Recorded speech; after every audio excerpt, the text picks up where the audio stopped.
बिस्मिल्लाहिर्रहमानिर्रहीम।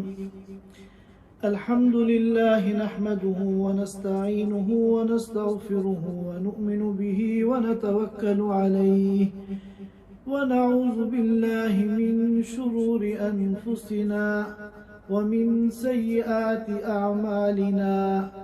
मन यहदिहिल्लाहु फला मुदिल्ल लहु व मन युद्लिल्हु फला हादिय लहु।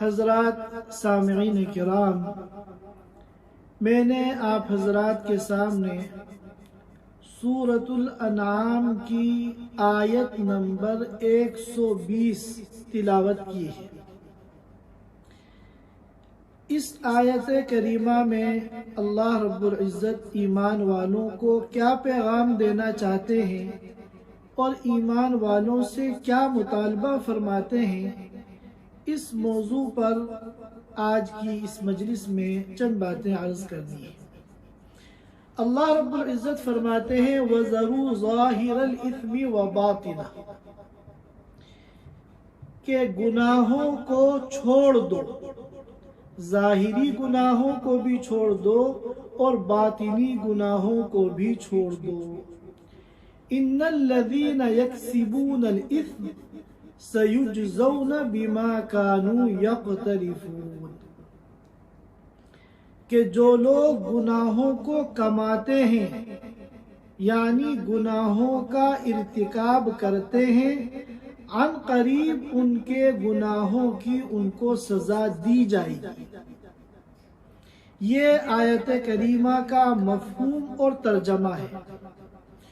और इस सिलसिले में अल्लाह रब्बुल इज़्ज़त ने एक उसूल बयान फरमा दिया है, वमन यामल मिस्काल ज़र्रतिन शर्रन यरा, कि जो राई के बराबर भी कोई शर करेगा, बुरा काम करेगा, गुनाह का काम करेगा, उसका अंजाम उसको मिलेगा।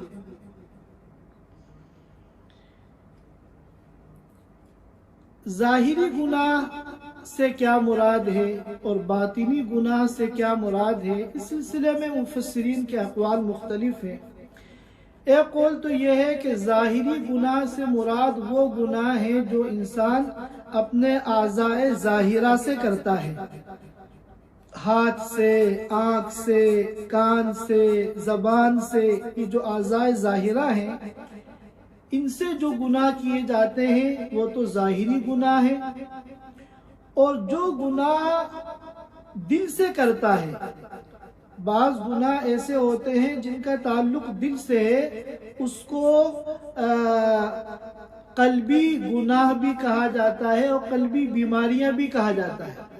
जैसे तकब्बुर है, बड़ाई है, हुब्बे जाह है, हुब्बे माल है, दुनिया की मोहब्बत है, लालच है, बुखल है, कंजूसी है, दिखलावा है, रियाकारी है, नामो नमूद है, ये सारे बातिनी गुनाह हैं चूंकि इनका ताल्लुक दिल से है।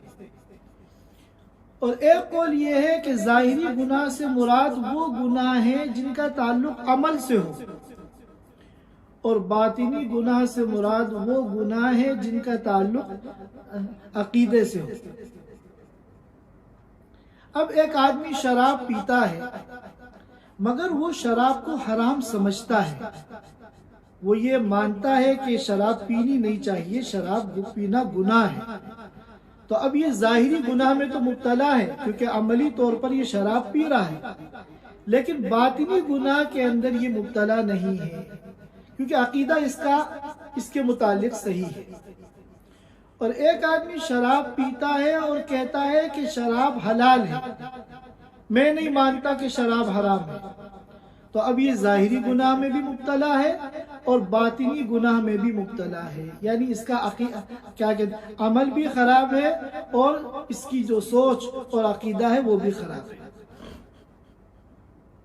गुनाहों से बचने की हमारे दीन में बहुत ज़्यादा अहमियत बयान की गई है, क्योंकि गुनाहों का नुकसान सिर्फ इतना ही नहीं होता कि हर गुनाह की जो सज़ा अल्लाह के यहाँ मुतय्यन है वही सज़ा सिर्फ उसको मिले, बल्कि गुनाह के जो नुकसानात हैं वो बेशुमार हैं और गुनाह के जो मनफी असरात हैं वो लामहदूद हैं।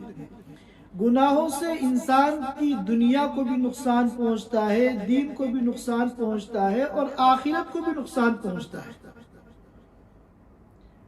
अब मुसलमानों के अंदर वो लोग जो गुनाहों की दलदल में डूबे हुए हैं और उनकी पूरी जिंदगी एक गफलत में और जुल्मत में और तारीकी के अंदर गुजर रही है, उनकी बात तो अलग है।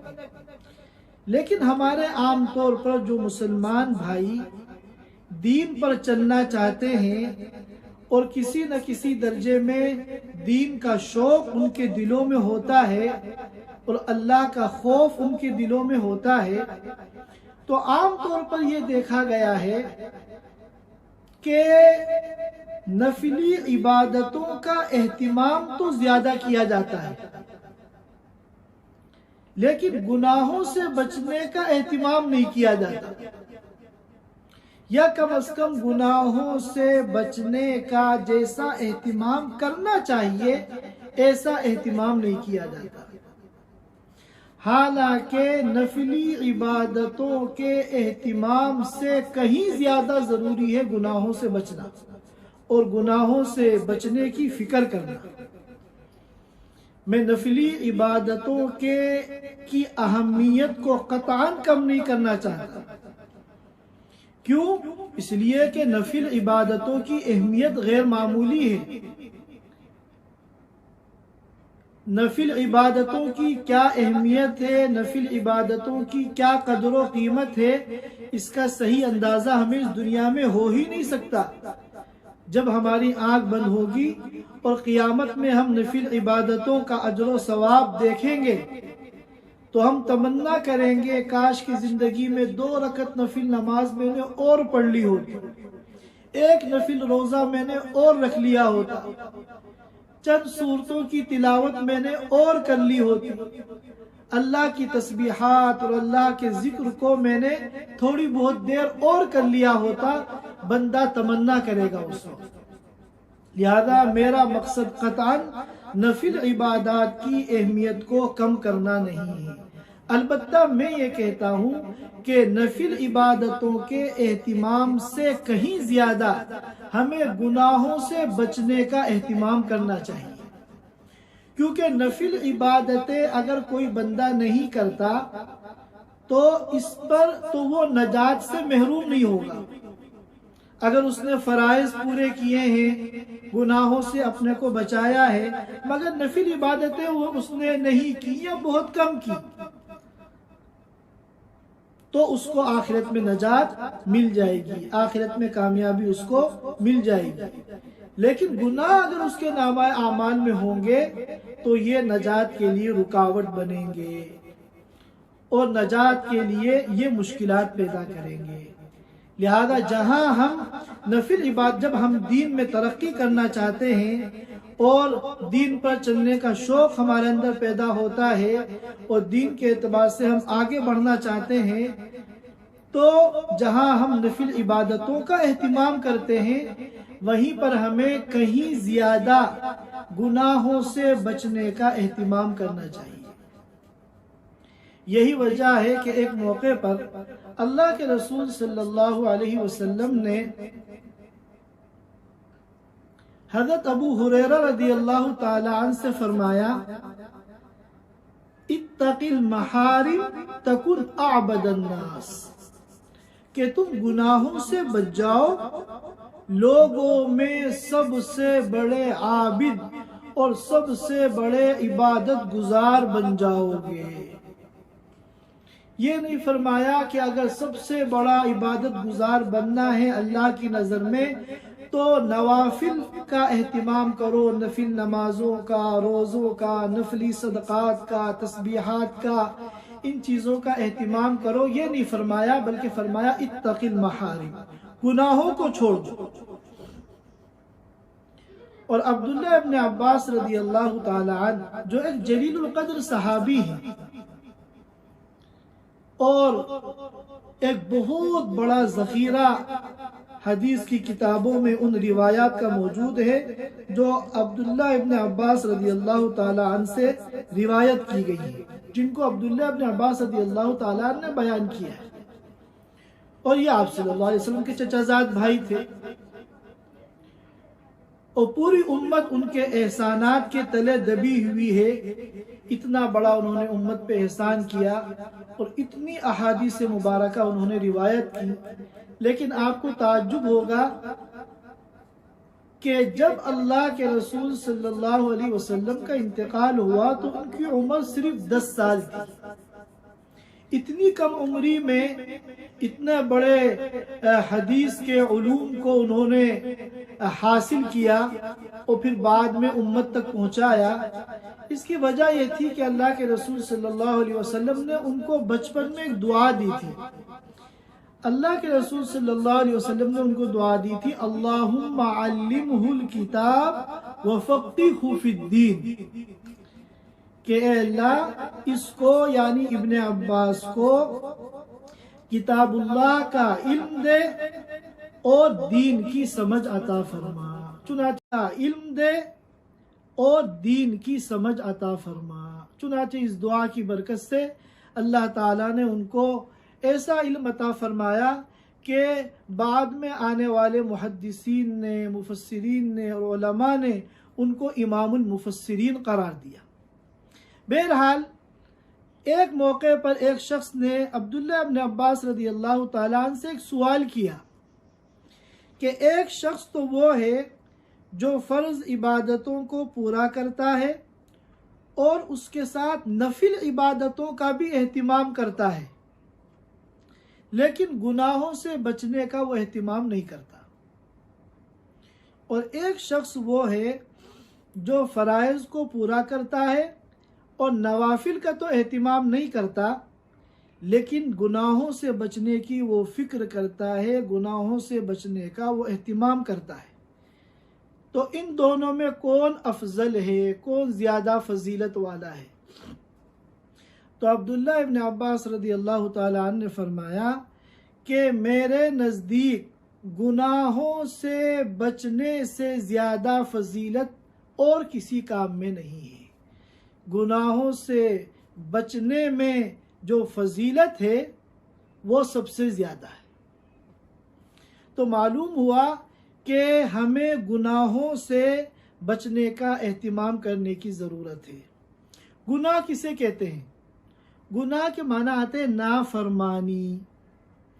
एक बड़ा अपने छोटे को हुक्म देता है कि ये काम करो और वो उस काम को नहीं करता, तो बड़े की बात न मानना, इसको हम नाफरमानी कहते हैं।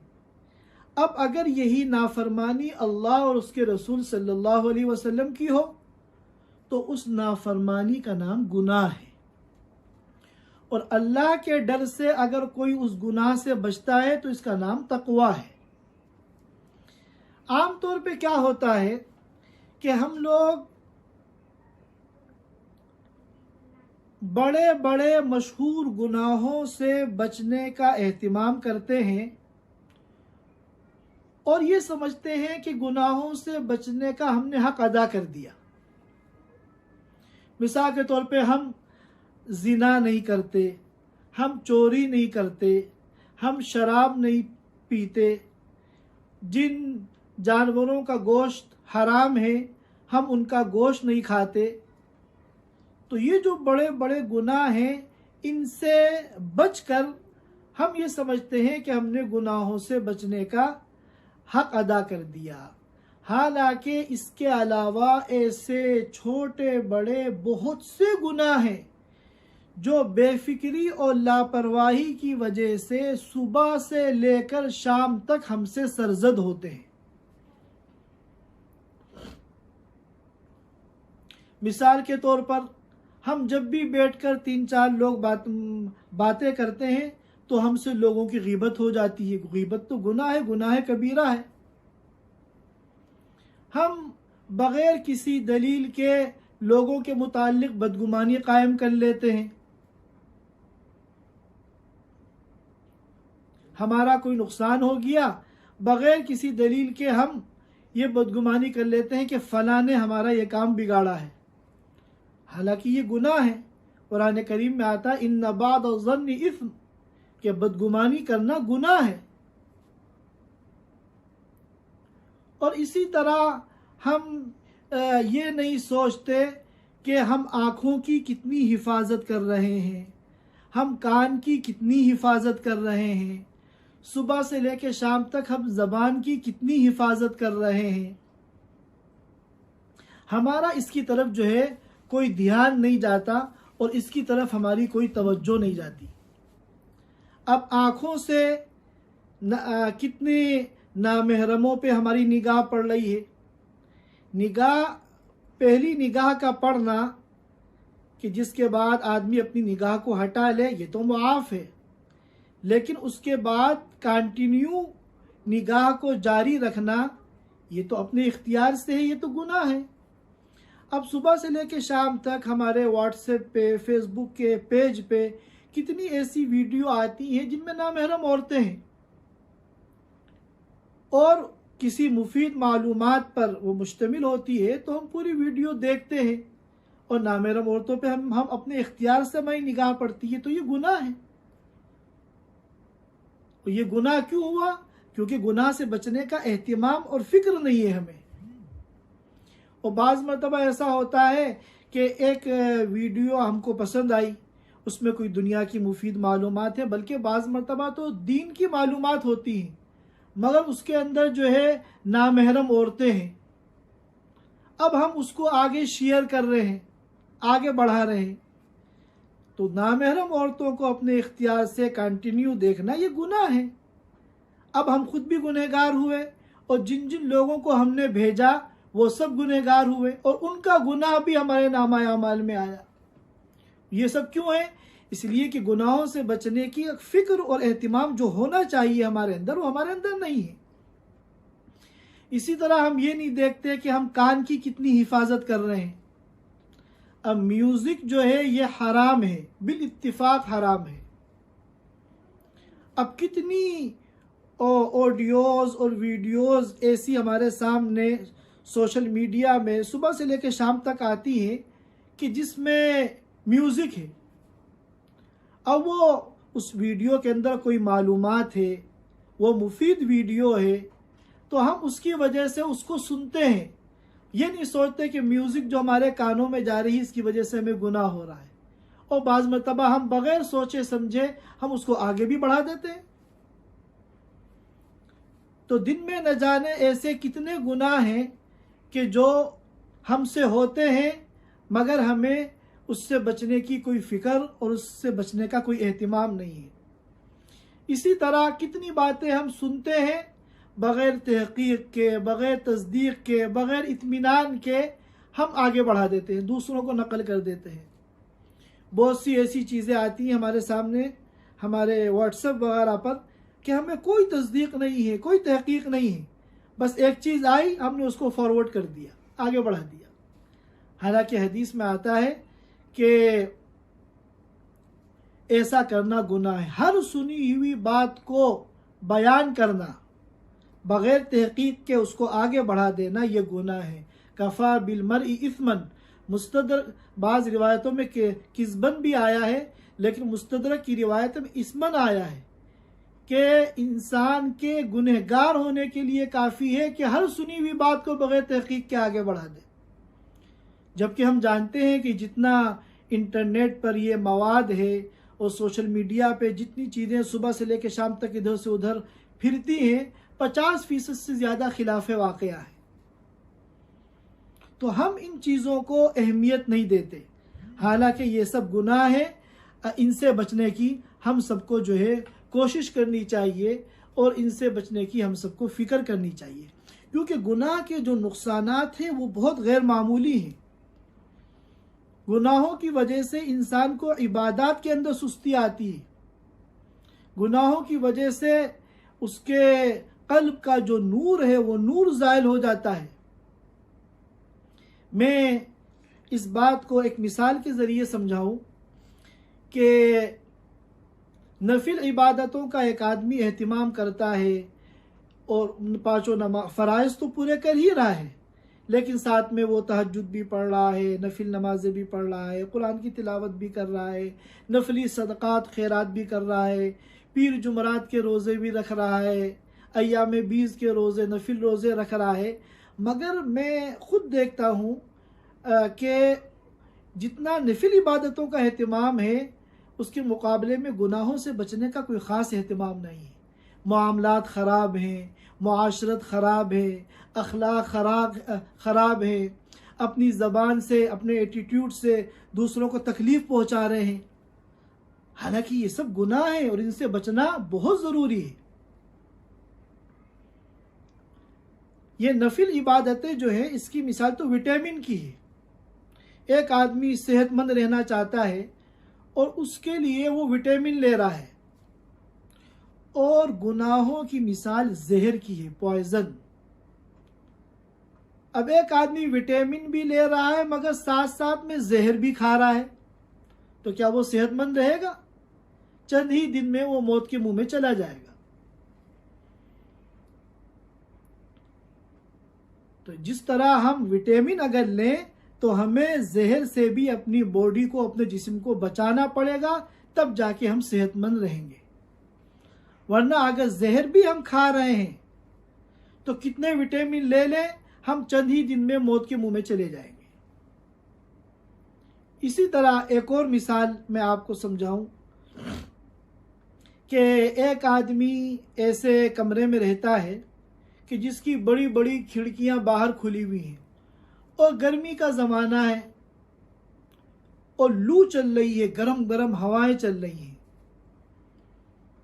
तो उसने अपने कमरे में एयर कंडीशन चलाया। तो एयर कंडीशन जो है ये तो है मिसाल है नफिल इबादत। जब हम इन गुनाहों की खिड़कियों को बंद करेंगे, जब ये गुनाहों की खिड़कियां बंद होंगी, तब नफिल इबादत का नूर हमारे दिलों में आएगा और नफिल इबादतें हमारी दुनिया को और हमारी आखिरत को जो है संवारेंगी। यहाँ मैं आखिर में चंद नुकसानात गुनाहों के आप हजरात के सामने शेयर करना चाहता हूँ। गरचे गुनाहों के जो नुकसानात हैं उस पर बहुत कुछ लिखा गया है और बड़ी तफसील के साथ गुनाहों के दीनी, दुनियावी, उखरवी नुकसानात बयान किए गए हैं। मैं यहाँ चंद नुकसान बयान करना चाहता हूँ। सबसे पहला नुकसान तो गुनाहों का ये है कि हम अब गुनाह करके अपने मोहसिन की नाशुक्री करते हैं। अल्लाह ताला जिनके हमारे ऊपर एहसानात हैं और जिन्होंने हमारे ऊपर बेशुमार इनामात हमारे ऊपर किए हैं और बेशुमार नेमतें हमें अता फरमाई हैं कि जिन नेमतों को हम शुमार ही नहीं कर सकते। व इन तउद्दू निअमतल्लाहि ला तुहसूहा, अगर अल्लाह की नेमतों को गिनोगे, काउंट करोगे, तो तुम उनका इहाता नहीं कर सकते। अगर हमें 100 साल की ज़िंदगी मिल जाए और सुबह शाम हम अल्लाह की नेमतों को गिने, काउंट करें, तो हमारी ये 100 साल ज़िंदगी ख़त्म हो जाए मगर अल्लाह की नेमतें ख़त्म नहीं होंगी। व इन तउद्दू निअमतल्लाहि ला तुहसूहा। तो इतने बड़े हमारे मोहसिन जिनकी एहसानात में हम गले गले डूबे हुए हैं, हम जब गुनाह करते हैं तो इसका सबसे बड़ा नुकसान ये है कि हम अपने मोहसिन हकीकी की नाशुक्री करते हैं। और दूसरा नुकसान गुनाह का क्या होता है? दूसरा नुकसान गुनाहों का यह होता है कि इंसान की जो अकल है वो ख़राब हो जाती है। अक्ल जो है, अक्ल पे पर्दे पड़ जाते हैं गुनाहों की वजह से। फिर वो अक्ल सही काम नहीं करती, वो अक्ल जो है सही फैसला नहीं करती, वो अक्ल जो है फिर हक और बातिल के दरमियान तमीज़ नहीं कर पाती। शैतान को जब अल्लाह ताला ने हज़रत आदम अलैहिस्सलाम को सजदा करने का हुक्म दिया तो उसने अल्लाह की नाफरमानी की, सजदा करने से इनकार कर दिया। वो अल्लाह की मासियत में और गुनाह के अंदर मुब्तला हुआ। जब उससे पूछा गया कि तुमने अल्लाह का हुक्म क्यों नहीं माना, आदम को सजदा क्यों नहीं किया, तो उसने जो दलील दी वो इंतहाई हमाकत और बेवकूफ़ी वाली दलील दी। उसने यह दलील दी, खलक़तनी मिन नार व खलक़तहू मिन तीन। कुरान करीम में जगह जगह इस वाक़े को बयान किया गया है कि अल्लाह आपने मुझे तो आग से पैदा किया है, और आग की सिफत यह है कि उसके शोले ऊपर जाते हैं, सिफत उलू है आग के अंदर। और वह खलक़तहू मिन तीन, और आदम को आपने मिट्टी से पैदा किया, मिट्टी को अगर छोड़ो तो वो नीचे जाती है। तो आदम को मुझे सजदा करना चाहिए, मेरे अंदर तो सिफत उलू है, मैं आदम को क्यों सजदा करूं। उसकी अकल यहाँ ये मारी गई कि भाई जब तुम्हें वो ज़ात आली हुक्म दे रही है कि जिसने आदम को भी पैदा किया, तुम्हें भी पैदा किया, जिसने मिट्टी को भी पैदा किया, आग को भी पैदा किया, जिसने आग के अंदर सिफत उलू रखी, जब वही ज़ात तुम्हें हुक्म दे रही है तो अब किसी दलील में पढ़ने की ज़रूरत ही नहीं है। उसकी बात के ऊपर जो है समेअना व अताना करना चाहिए और उसके हुक्म को मानना चाहिए। आज बहुत से ऐसे लोग जो गुनाहों के दलदल में डूबे हुए हैं, अल्लाह ताला हम सब की हिफाजत फरमाए, और दीन से दूर हैं, उनके सामने जब कोई दीन का हुक्म पेश करो तो वो कहते हैं कि ये बात मेरी समझ में नहीं आ रही, इस हुक्म की लॉजिक क्या है। जब तक मुझे इसकी लॉजिक नहीं मालूम होगी, समझ में नहीं आएगी, मैं इस पर अमल नहीं करूँगा। तो गोया कि उनकी अकल जब तक लॉजिक को नहीं समझेगी उस वक्त तक वो अल्लाह के उस हुक्म पर अमल नहीं करेंगे। ऐसे लोगों से बस यही कहा जाए कि ये बताओ कि तुम इस दुनिया में बंदा बन के आए हो या खुदा बन के आए हो। अगर कोई मालिक अपने मुलाजिम को कोई हुक्म दे और मुलाजिम ये कह दे कि मुझे इसकी लॉजिक समझ में नहीं आ रही है, लिहाजा मैं ये काम नहीं करूँगा, तो क्या मालिक बर्दाश्त कर लेगा? कान पकड़ के उसको निकाल देगा। हालांकि ये मालिक और ये उसका नौकर मुलाजिम, ये दोनों इंसान हैं और दोनों की अकल का दायरा बराबर है, और अल्लाह ताला के अहकाम की जो हिकमतें हैं और अल्लाह ताला की जो मसलहतें हैं वहाँ तक तो हमारी अकल पहुँच ही नहीं सकती। लिहाजा सबसे पहला नुकसान ये होता है कि इंसान हक और बातिल के दरमियान तमीज़ करने से महरूम हो जाता है। इसीलिए कुरान करीम में फरमाया, या अय्युहल्लज़ीना आमनू इन तत्तकुल्लाह यजअल लकुम फुरकाना। ए ईमान वालो, अगर तुम अल्लाह से डरोगे, तकवा इख्तियार करोगे, यानी गुनाहों से बचोगे, तो अल्लाह ताला तुम्हारे लिए एक तराजू बना देंगे जो हक और बातिल के दरमियान तमीज़ करेगी। यानी अल्लाह ताला ऐसी फ़हम और ऐसी अकल और ऐसी समझ और ऐसी फ़िरासत अता फरमाएंगे कि तुम्हें हक और बातिल के दरमियान आसानी के साथ तुम तमीज़ कर सकोगे। दूसरा नुकसान ये है कि इंसान की अकल पे पर्दे पड़ जाते हैं गुनाहों की वजह से। और तीसरा नुकसान ये है कि बीमारियां तरह तरह की पैदा होती हैं। जब गुनाहों की कसरत होती है तो बीमारियां तरह तरह की पैदा होती हैं। हदीस में आता है अल्लाह ताला गुनाहों की वजह से ऐसी ऐसी बीमारियां लोगों पर नाजिल फरमाते हैं कि जिन बीमारियों के बारे में उनके आबाओ अजदाद ने सुना नहीं, उनका नाम तक नहीं सुना। आज हम देखें कैसी कैसी बीमारियां हैं। ये कोरोना ही एक ऐसी बीमारी है कि चंद साल पहले हमारे जो ख़ानदान के बुज़ुर्ग इस दुनिया से गए हैं, उन्होंने कोरोना का नाम ही नहीं सुना। और फिर उसके अंदर किस्में निकल रही हैं, ब्रिटिश वायरस, अफ्रीकी वायरस, और इसी तरह बाज़ मुल्कों के बारे में सुना गया कि 2 वायरस मिलकर एक तीसरा वायरस बन गया। ये सारी जो बीमारियां हैं कि जिनका हमारे आबाओ अजदाद ने नाम तक नहीं सुना, इन तमाम बीमारियों के पूरी दुनिया में फैलने का असल सबब क्या है? वो बंदों के गुनाह हैं। ये गुनाहों की कसरत है। इसी तरह एक नुकसान ये होता है, हदीस में आता है कि जब बंदा एक गुनाह करता है तो दिल पर एक काला नुक्ता लग जाता है, काला धब्बा लग जाता है। अब उस काले नुक्ते की क्या कैफियत है वो अल्लाह उसके रसूल जानते हैं। फिर दोबारा गुनाह करता है तो दूसरा काला नुक्ता लग जाता है। इसी तरह गुनाह करते करते गुनाहों की कसरत से पूरा दिल सियाह हो जाता है, और जब पूरा दिल सियाह हो जाता है तो फिर वो जंग आलूद हो जाता है, जिसको कुरान ने बयान किया कल्ला बल राना अला कुलूबिहिम मा कानू यक्सिबून, कि उनके गुनाहों की वजह से उनके दिल जंग आलूद हो गए। और जब दिल जंग आलूद हो जाता है, सियाह हो जाता है, तो गुनाह का एहसास ही खत्म हो जाता है। इसीलिए कहा गया है कि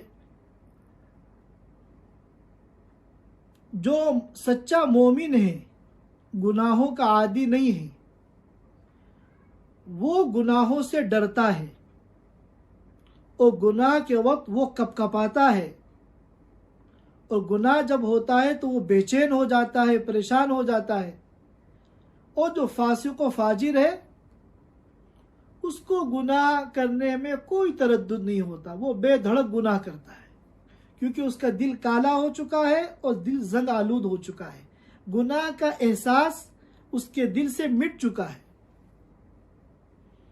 इसी तरह आता है कि अगर कि ईमान, रिवायत में आता है कि एक ईमान वाले पर अगर उससे कोई गुनाह हो जाए तो वो गुनाह पहाड़ जैसा होता है, वो उसको पहाड़ की तरह अपने ऊपर बोझ समझता है। और जो फासिक व फाजिर है, उससे अगर कोई गुनाह हो जाए तो वो ये समझता है जैसे नाक पे मक्खी बैठ गई, उसको हवा से हाथ से उड़ा दिया। तो उसके अंदर से एहसास ही गुनाह का मीडिया आता है। अल्लाह ताला हम सब की उस दिन से हिफाजत फरमाए। इसको मैं एक मिसाल से समझाऊं कि एक शख्स ऐसे घर में रहता है जो बदबूदार है, घर के अंदर बदबू है और वो उसके अंदर रहता है, तो मुसलसल उस बदबूदार घर में रहने की वजह से उसकी हिस्स खत्म हो जाती है, उसको अब ये बदबू महसूस ही नहीं होती। अब अगर कोई बाहर खुशबूदार माहौल से कोई आदमी उस घर में आ जाए तो उसके लिए ये बदबू नाकाबिले बर्दाश्त हो जाती है, उसकी नाक फटने लगती है।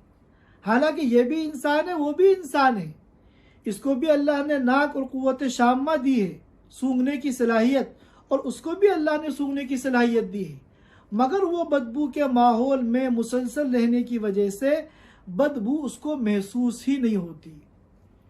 तो इसी तरह जो लोग गुनाहों के आदी हो जाते हैं और जुल्मत वाली ज़िंदगी, गफलत वाली ज़िंदगी गुजारते हैं, तो फिर उनको गुनाहों का एहसास तक नहीं होता। बड़े से बड़े वो गुनाह कर लेते हैं, उनको एहसास नहीं होता। इसी तरह एक नुकसान हदीस में बयान किया गया है कि जब गुनाहों की कसरत होती है तो कत्ल व गारतगिरी होती है, पूरी दुनिया में कत्ल का बाजार गर्म होता है। चुनाचे आज दुनिया के जिस इलाके पे आप नज़र उठा के देख लें, कत्ल बिल्कुल आम है, बेदरेग लोगों को कत्ल किया जा रहा है।